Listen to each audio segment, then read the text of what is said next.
আসসালামু আলাইকুম প্রিয় দর্শক, কেমন আছেন আপনারা? আলহামদুলিল্লাহ আমি ভালো আছি। আশা করি আপনারাও ভালো আছেন।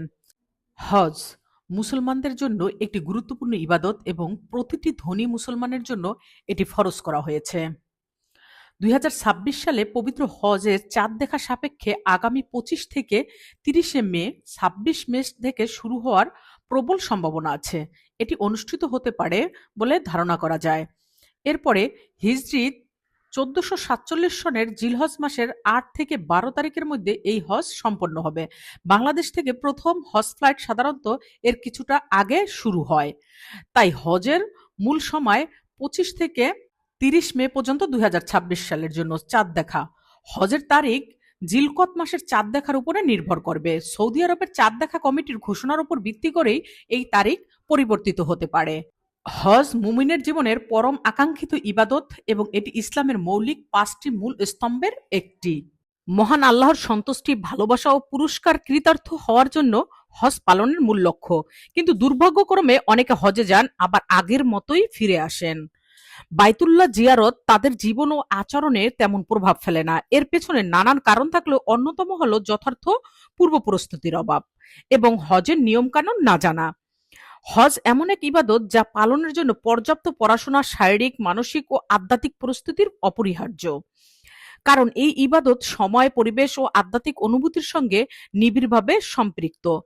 অন্তর আধ্যাত্মিক পরিশুদ্ধের মাধ্যমে কলুষমুক্ত না হলে হজের প্রকৃত স্বাদ উপলব্ধি করা যায় না। হজ ইসলামের পঞ্চম স্তম্ভ এবং প্রতিটি সামর্থ্যবান মুসলিমের জন্য জীবনে একবার এই ইবাদত পালন করা ফরজ। হজের নিয়মগুলো মূলত কয়েকটি ধাপে সম্পন্ন হয়। সহজভাবে বোঝার জন্য একে একে ধারাবাহিকভাবে আমি আপনাদের আজ বলবো। আজকের ভিডিওতে আমরা হজের শুরু থেকে শেষ পর্যন্ত ধাপে ধাপে নিয়মগুলো জানাবো, যাতে আপনারা ইবাদত সহি ও শান্তিপূর্ণ হয়। হজ মূলত ৩ প্রকার, তবে অধিকাংশ বাংলাদেশী হজে তায়াম্মুম মানে প্রথমে ওমরা তারপরে হজ করে থাকে। ইহরাম বাঁধা, মিকাম নির্ধারিত স্থান পার হওয়ার আগেই ইহরামের কাপড় পরতে হয়। পুরুষরা ২ টুকরো সাদা কাপড়, নারীরা শালীন পোশাক পরবে। এরপরে নিয়ত করা, আল্লাহুম্মা ইন্নী উরিদুল উমরাতা বলে উমরাহ ও হজের নিয়ত করতে পারবেন। এরপরে তালবিয়াহ, লাব্বাইক আল্লাহুম্মা লাব্বাইক বেশি বেশি পড়তে হবে। এরপরে এর মধ্যে নিষেধাজ্ঞা কিছু হলো সুগন্ধি, নখ, চুল কাটা, সেলাই করা, কাপড় পরা নিষিদ্ধ। মক্কায় পৌঁছে কাবার চত্বরে প্রবেশ করে তাওয়াফের ওমরা করুন। ৭ বার কাবা শরীফ পরিদর্শন করুন। এরপর সাফা ও মারওয়ার পাহাড়ের মাঝে ৭ বার সাই করুন মানে দৌড়ান। এরপরে শেষে চুল কেটে ইহরাম খুলে ফেলুন। এখন ৮ই জিলহজ পর্যন্ত আপনি ইহরাম মুক্ত থাকতে পারবেন। প্রথম দিন ৮ই জিলহজ মক্কার হোটেলে থাকা অবস্থায় হজের নিয়তে ইহরাম বাঁধুন। এরপর মিনাতে যান এবং জোহর থেকে এশার নামাজ আদায় করুন। এরপরে দ্বিতীয় দিনে ৯ জিলহজে আরাফার ময়দানে যান। ফজর পরে আরাফার ময়দানে যান। এটি হজের মূল দিন। সূর্যাস্ত পর্যন্ত সেখানে দোয়া ও ইবাদত করুন। এরপর ওই দিন রাতেই মানে দ্বিতীয় দিন রাতেই মুজদালিফা, সূর্যাস্তের পর মুজদালিফায় গিয়ে মাগরিব ও এশার নামাজ একসাথে পড়ুন এবং রাতে সেখানে খোলা আকাশের নিচে ঘুমান এবং শয়তানকে মারার জন্য পাথর সংগ্রহণ করুন।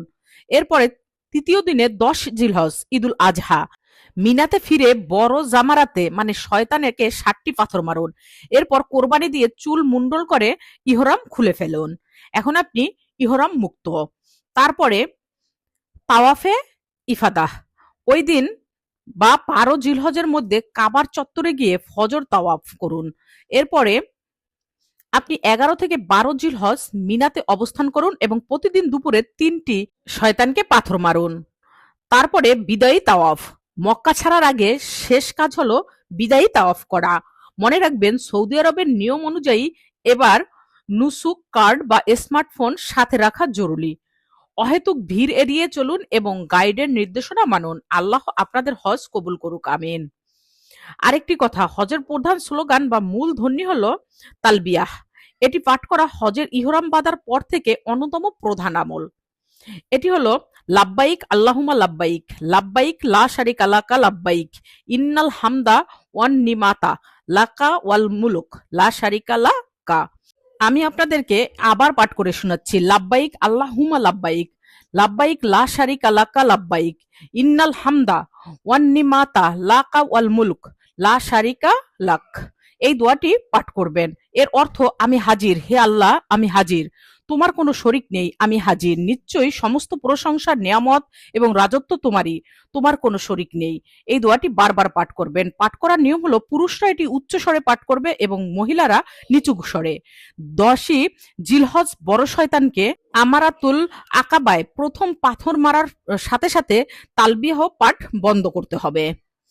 আশা করি আপনারা এই নিয়ম মানবেন। আজ আমি আপনাদের খুব সহজে হজের নিয়ম কানুন বলে দিয়েছি। আশা করি যারা হজে আছেন তারা অবশ্যই এইভাবে নিয়ম মেনে হজ পালন করবেন।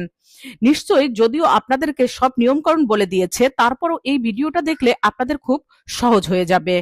আমার এই ভিডিওটি যদি ভালো লেগে থাকে অবশ্যই লাইক কমেন্ট করবেন এবং আরো নতুন নতুন ইসলামিক ভিডিও পাওয়ার জন্য চ্যানেলটি সাবস্ক্রাইব করে রাখবেন, সাথে শেয়ার করে অন্যকে দেখার সুযোগ করে দেবেন।